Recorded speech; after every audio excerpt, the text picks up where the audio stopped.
Assalamualaikum viewers, I am Fahad, lecturer in chemistry at Government National College Karachi. Like, share and subscribe to my channel College Chemistry with Fahad. Now we discuss about some fundamental terms, कुछ बुनियादी terms जो chemistry में use होते हैं उसके हवाले से discuss करते हैं। उसमें मोल, एटॉमिक मास, मॉलिक्यूलर मास और फार्मूला मास है। एटॉमिक मास से स्टार्ट करते हैं। Atomic mass means the mass of an atom. When the mass of an atom is compared to the mass of atom of the carbon 12 isotope, means के जिस atom का मास हमें calculate करना है उसको हम कंपेयर करेंगे कार्बन के एक एटम के साथ। अब ये मास जो है कंपेयर किया जाता है, एक इंस्ट्रूमेंटल टेक्निक है मास स्पेक्ट्रोमेट्री, जिसकी मदद से ये मासेस कंपेयर किए जाते हैं, क्योंकि एक एटम तो हम ले नहीं सकते जिसको हम कंपेयर करें, इसलिए मास स्पेक्ट्रोमेट्री की मदद से एटॉमिक मास कैलकुलेट किया जाता है।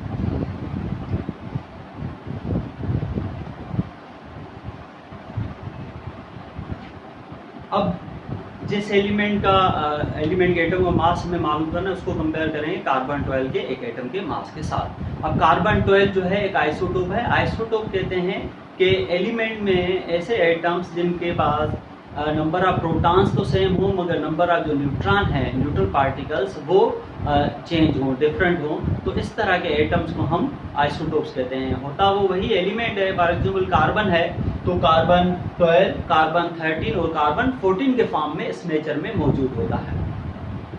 अब जो हाइड्रोजन का फॉर एग्जाम्पल हम एटम मास कैलकुलेट करें तो जब हाइड्रोजन के एक एटम के मास को कंपेयर किया जाता है कार्बन 12 के, तो हाइड्रोजन का मास 1/12 ऑफ कार्बन एटम होता है, कि कार्बन के एक एटम के 12वें हिस्से के बराबर होता है। तो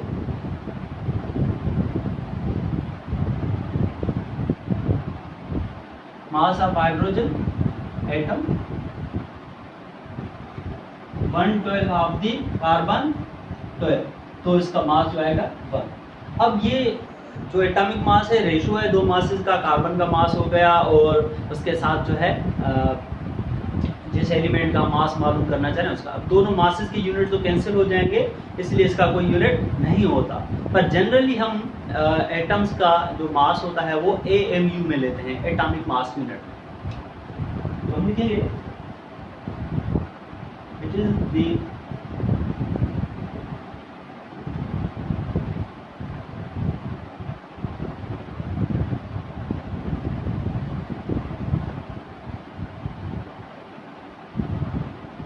so it is no unit, but generally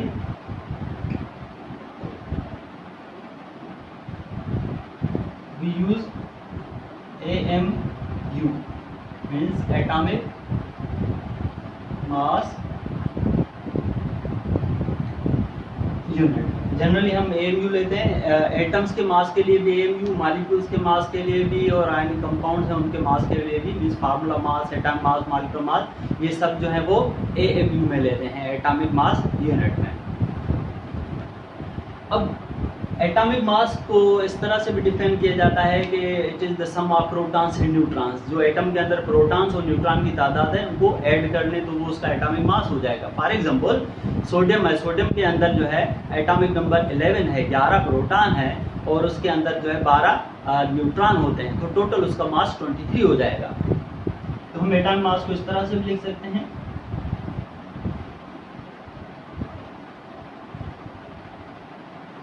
proton plus neutron. Example के तौर पे सोडियम है, सोडियम के अंदर जो है 11 प्रोटॉन है और 12 न्यूट्रॉन है, तो total 23 atomic mass of the sodium element. अब दूसरा इसमें टर्म होता है एवरेज एटॉमिक मास, इसको डिस्कस करते हैं।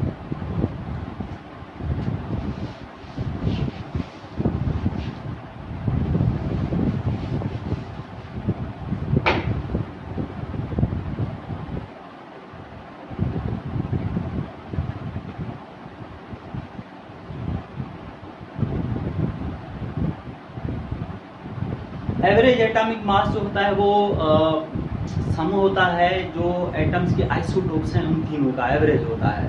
फॉर एग्जांपल जो कार्बन है, कार्बन के 3 आइसोटोप्स हैं 12, 13, 14। अब इन तीनों के जो एवरेज लिए जाएंगे 12, 13, 14 के और उनकी परसेंटेज के साथ जो नेचर में मौजूद हैं, तो उसका जो मास मिलेगा उसको हम कहेंगे एवरेज एटॉमिक मास। अब जो क्लोरीन है उसका एवरेज एटॉमिक मास होता है, इसको हम लिखेंगे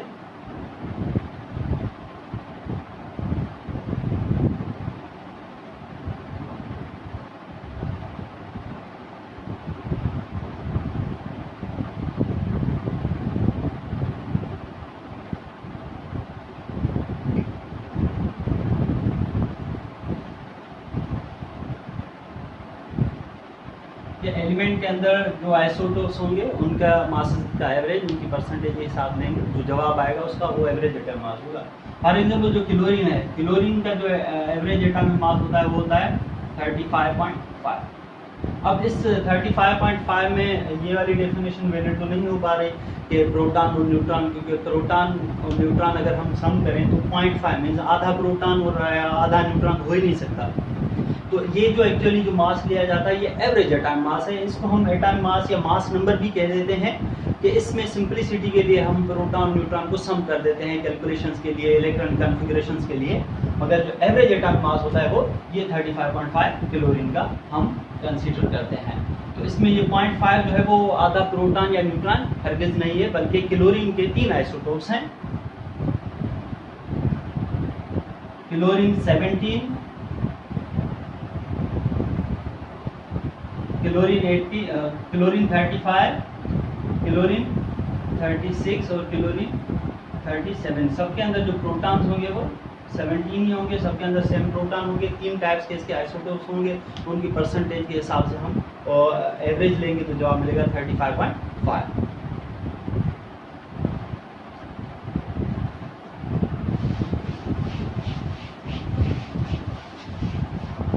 अब हम बात करते हैं molecular mass.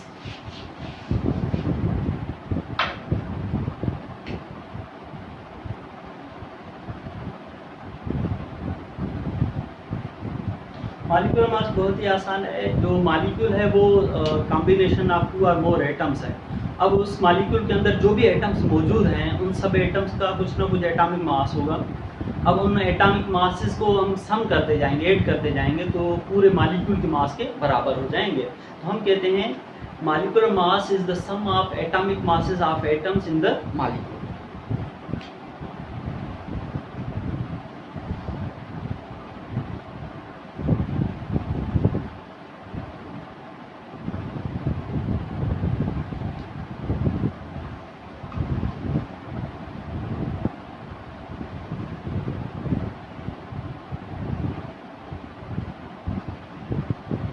Sum of atomic masses of atoms in the molecule. For example, simplest molecule को हम select करते हैं वाटर H2O। इसके अंदर 2 हाइड्रोजन एटम है और 1 ऑक्सीजन एटम है। सबके एटॉमिक मासेस ऐड करेंगे कि एटॉमिक मास ऑफ हाइड्रोजन का atomic mass 1 AMU mass unit, oxygen का 16 AM। तो 2 हाइड्रोजन है मीन्स के 1 + 1 प्लस और ऑक्सीजन का 16, तो ये हो जाएगा 18 और इसका यूनिट AMU। ये एक वाटर मॉलिक्यूल का जो मास होगा, मॉलिक्यूलर मास, वो होगा 18 AMU। इसी तरह से मुख्तलिफ कंपाउंड्स हैं। कार्बन डाइऑक्साइड है, CO2 है, तो कार्बन का एटॉमिक मास 12 हो गया। ऑक्सीजन का होता है 16 और 2 ऑक्सीजन है, मल्टीप्लाई 2 करेंगे तो ये हो जाएगा 44 AM। नेक्स्ट की तरफ चलते हैं, formula mass.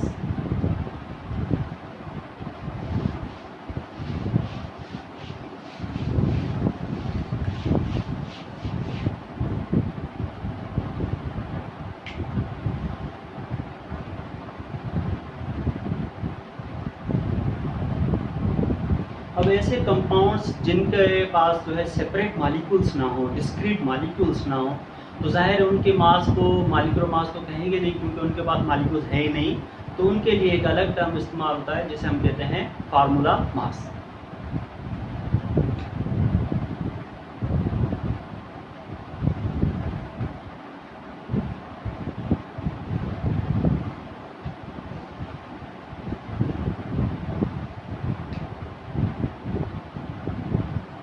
Those compounds which do not possess a discrete molecule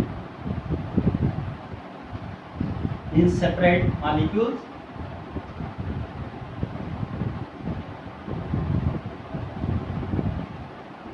they have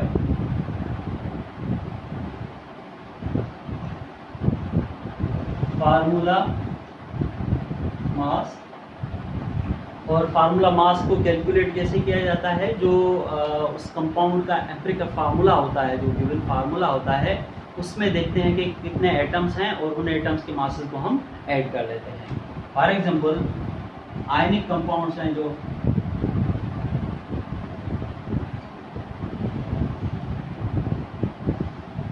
NaCl है, सोडियम क्लोराइड नमक। अब ये सोडियम क्लोराइड जो है क्रिस्टल फॉर्म में है, नेटवर्क फॉर्म में होता है, इसके सेपरेट जो सोडियम या क्लोरीन मॉलिक्यूल नहीं होते, इसलिए इनके मास को फार्मूला मास कहा जाएगा। इनकी कैलकुलेशन भी बिल्कुल मॉलिक्यूलर मास की तरह ही होगी, एटॉमिक मास को सम करना होगा, जस्ट इनका जो नाम है वो हम फार्मूला मास लिखते हैं। तो सोडियम का एटॉमिक मास होता है 23 और इसका 35.5, तो ये हो जाएगा 58.5 AMU। और कुछ ऑर्गेनिक कंपाउंड्स हैं जो नेटवर्क स्ट्रक्चर में होते हैं, जैसे सिलिकॉन कार्बाइड है, इनऑर्गेनिक कंपाउंड है, सिलिकॉन के carbide compounds. For example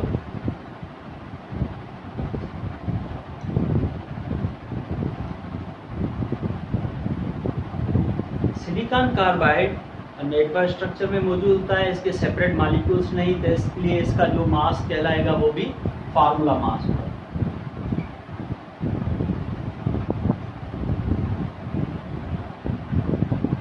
Now move to the next.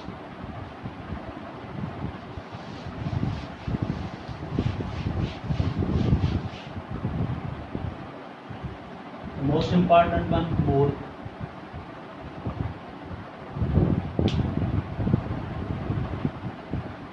मोल जो है अमाउंट ऑफ सब्सटेंस है। अब मोल की क्यों नीड पड़ी, मोल जो यूनिट है, किसी भी अमाउंट ऑफ सब्सटेंस का यूनिट है, क्यों लिया जाता है? इसकी वजह यह है कि मुख्तलिफ कंपाउंड्स का जो मॉलिक्यूलर या एटॉमिक मास है वो डिफरेंट है। अब ग्राम्स में अगर हम उनको कंपेयर करेंगे तो उनको हम सही से कंपेयर नहीं कर पाएंगे, इक्वल नहीं कर पाएंगे। फॉर एग्जांपल हाइड्रोजन गैस है, उसका मास हो गया 2 AMU। अब अगर sulphur dioxide, carbon dioxide gas हम ले रहे हैं तो उसका मास है 44 AMU। तो हर गैस का अलग अलग मास है, अगर उसको हम ग्राम्स में कंपेयर करेंगे तो हम कभी नहीं कह सकते कि 2 ग्राम हाइड्रोजन के 2 ग्राम कार्बन डाइऑक्साइड के बराबर हैं। तो 2 gram H2 are not equal to 2 gram of CO2। तो इसमें साइंटिस्ट को ये डिफ़िकल्टी पेश आ रही थी कि कोई ऐसा स्टैंडर्ड यूनिट दिया जाए जिसमें हम इन कंपाउंड्स के अमाउंट्स को इजीली कंपेयर कर सकें, इक्वलिटी आ जाए। तो इसके लिए अमाउंट ऑफ सब्सटेंस, मोल जो है एक यूनिट इंट्रोड्यूस किया गया, जो फंडामेंटल ऐसा यूनिट है। इसकी डेफिनेशन इस तरह से है,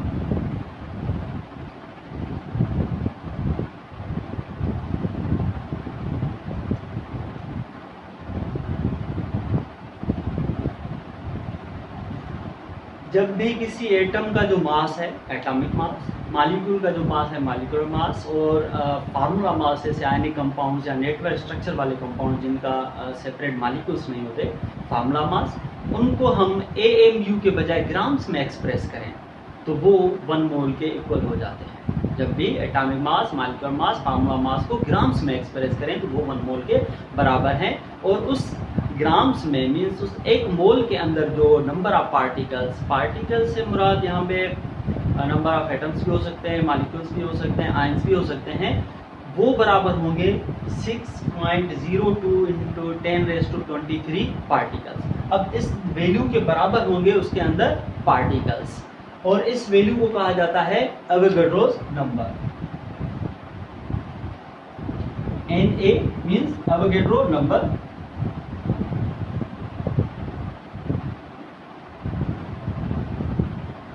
एवोगैड्रोस एक साइंटिस्ट थे जिन्होंने गैसेस पे स्टडी की, मोल्स पे स्टडी की कि डिफरेंट जो गैसेस उसने लिए उसके इक्वल अमाउंट लिए और उसके अंदर नंबर ऑफ पार्टिकल्स कैलकुलेट किए, और वो पार्टिकल्स उन्होंने बताया कि 1 मोल के अंदर 6.02 इंटू 10⁻23 पार्टिकल्स मौजूद होते हैं।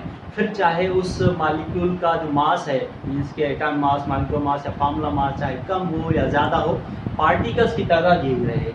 तो ये एक स्टैंडर्ड रिलेशन मिल गया कि अगर 1 मोल हाइड्रोजन गैस का लें, 1 मोल कार्बन डाइऑक्साइड का, दोनों के अंदर जो नंबर ऑफ मॉलिक्यूल्स होंगे वो सेम होंगे। अगर ग्राम्स में लेंगे तो ग्राम्स तो चेंज आएंगे ही आएंगे, मगर मोल के हिसाब से उनके जवाब जो आएंगे वो सेम आएंगे। इसलिए एक स्टैंडर्ड यूनिट इंट्रोड्यूस कराया गया। अब आगे इसके एग्जांपल एक्सप्लेन करें।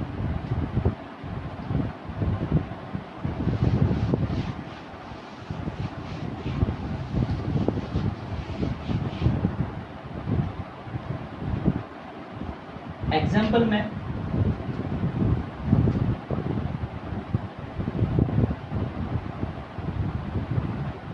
फॉर एग्जाम्पल हाइड्रोजन एटम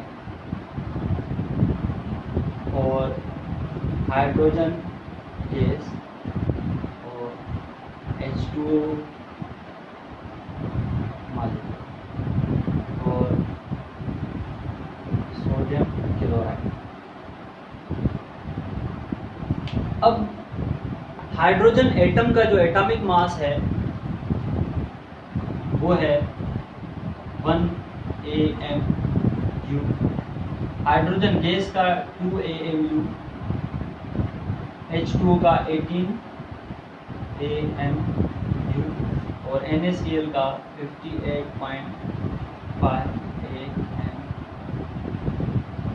अब डेफिनेशन के मुताबिक ये था कि एटम का एटॉमिक मास, मॉलिक्यूल का मॉलिक्यूलर मास, आयनिक कंपाउंड का फार्मूला मास या मॉलिक्यूल का मॉलिक्यूलर मास, इन सबको हम AMU के बजाय किस में लिखें, ग्राम्स में लिखें।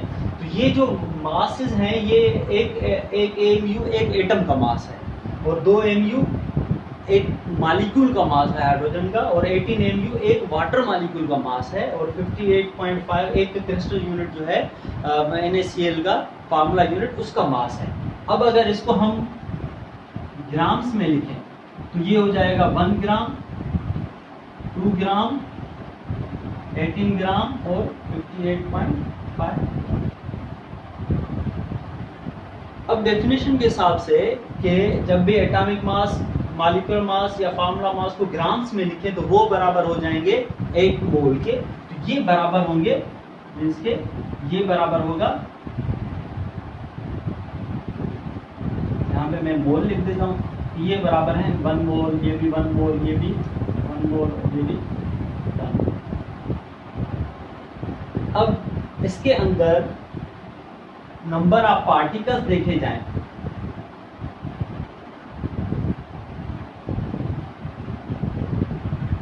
तो हाइड्रोजन एटम है तो उसके अंदर जो होंगे पार्टिकल्स के बजाय हम वर्ड यूज करेंगे एटम्स। अब 1 मोल के अंदर जो एटम्स होते हैं या पार्टिकल्स होते हैं वो एवोगैड्रोस होते हैं। तो जबकि हम लिखेंगे कि 1 मोल जो है वो 6.02 इंटू 10⁻23 के बराबर है पार्टिकल्स के। पार्टिकल्स एक जनरल टर्म लिया गया है, अगर एटम्स लेंगे तो पार्टिकल्स के बजाय एटम्स लिखेंगे, मॉलिक्यूल्स लेंगे तो मॉलिक्यूल लिखेंगे, इस तरह से हम लिखेंगे। तो इसके अंदर 6.02 इंटू 10 पावर 23 एटम्स होंगे, और इसके अंदर वही सेम वैल्यू आएगी मगर मॉलिक्यूल्स,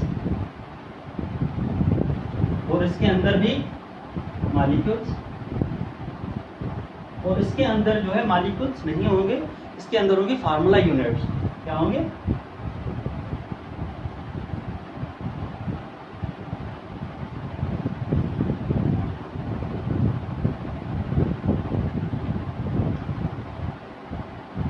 फार्मूला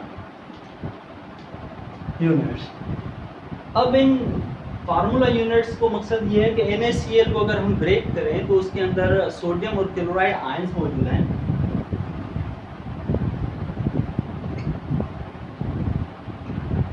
अगर 1 मोल इसका लेंगे तो उसमें से 1 मोल सोडियम आयन बनेंगे और 1 मोल क्लोराइड आयंस। और अगर कहा जाए कि 1 मोल है सोडियम क्लोराइड का जिसका जो ग्राम्स बन रहे हैं 58.5 ग्राम, तो उसके अंदर सोडियम आयंस कितने होंगे? तो सोडियम आयंस उसके अंदर होंगे 6.02 इंटू 10 पावर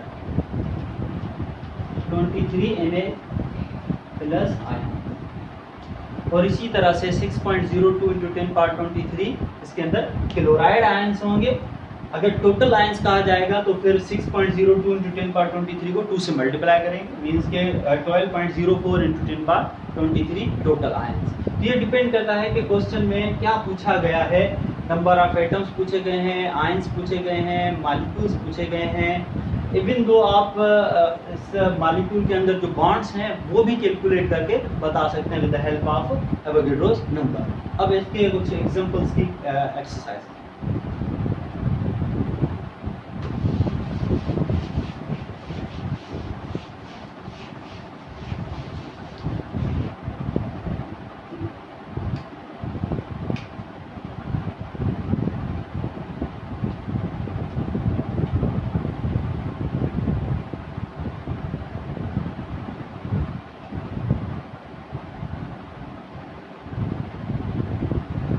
0.5 ग्राम है हाइड्रोजन गैस, उसके अंदर एटम्स बताने। हालांकि ये हाइड्रोजन गैस है तो इसके पास मॉलिक्यूल्स हैं, मगर हमें जो मालूम करना है वो एटम्स मालूम करने हैं। अब एक मॉलिक्यूल के अंदर 2 हाइड्रोजन एटम्स हैं, तो जो जवाब आएगा उसको हम डबल कर लेंगे। अब इसके ग्राम्स कितने हैं? 0.5 ग्राम्स हैं। अब हम इस पे कन्वर्जन मेथड अप्लाई कर सकते हैं कि H2 के 2 ग्राम जो है वो बराबर हैं 1 मोल के, और उसके अंदर एटम्स कितने होंगे? क्योंकि एक मॉलिक्यूल के अंदर 2 हैं तो उसके अंदर एटम होंगे 12.04 इंटू 10 पावर 23 एटम्स। अब हमें रिलेशन क्या चाहिए? सिर्फ ये ग्राम और ये एटम्स चाहिए, क्योंकि ग्राम से एटम्स में कन्वर्ट करना है। तो हम लिखेंगे कि गिवन वैल्यू 0.5 ग्राम, और इधर भी हम ग्राम लिखेंगे 2 ग्राम, और ऊपर लिखेंगे 12.04 इंटू 10 पावर 23।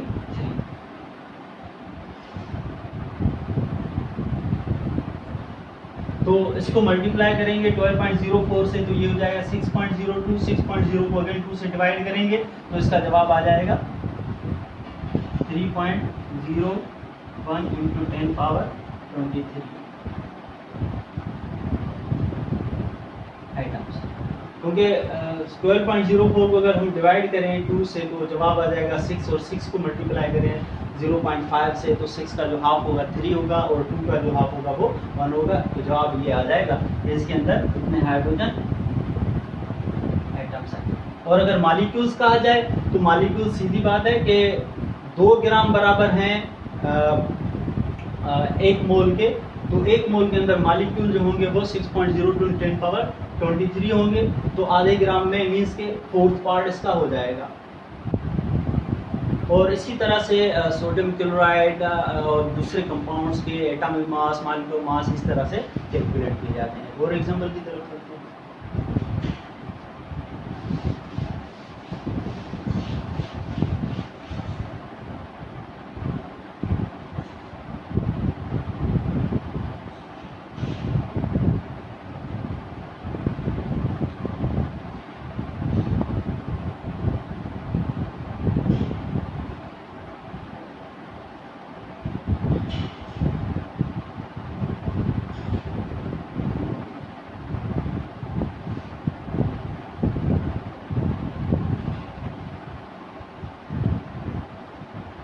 11.5 ग्राम है सोडियम मेटल के, और उसके अंदर नंबर ऑफ एटम्स हमें मालूम करने। सोडियम का जो एटॉमिक मास होता है वो होता है 23 AMU, ये एक एटम का मास है। अब इसको अगर हम कन्वर्ट कर लेंगे इसमें ग्राम्स में, 23 ग्राम्स, तो ये बराबर हो जाएगा 1 मोल के, और इसके अंदर पार्टिकल्स हो जाएंगे 6.02 × 10⁻23। तो ये रिलेशन हमें मिल गया ग्राम्स और एटम्स के हवाले से। हम लिखेंगे कि 11.5 ग्राम, और ये ग्राम है तो इधर भी ग्राम लिखेंगे, 23, और नंबर ऑफ एटम्स हम ऊपर लिख लेंगे। नंबर ऑफ एटम्स जो है वो ऊपर लिखना है, क्योंकि गिवन जो यूनिट है वो ग्राम में है। ग्राम हम वैल्यू नीचे लिखेंगे जैसे आपस में कैंसिल हो जाए, और नया यूनिट हमें एटम्स में मिले। इसके अंदर 6.02 × 10⁻³ एटम्स होते हैं। इसी तरह से मुख्तलिफ कैलकुलेशंस जो हैं वो की जाती हैं। यहीं पे ये टॉपिक ख़त्म किए जाते हैं। अगर आपको मेरा लेक्चर पसंद आया तो इसे ज़रूर लाइक करें, शेयर करें, और मेरे ग्रुप को, चैनल को जो है वो ज़रूर सब्सक्राइब करें। कॉलेज केमिस्ट्री विद अल्लाह हाफ़िज़।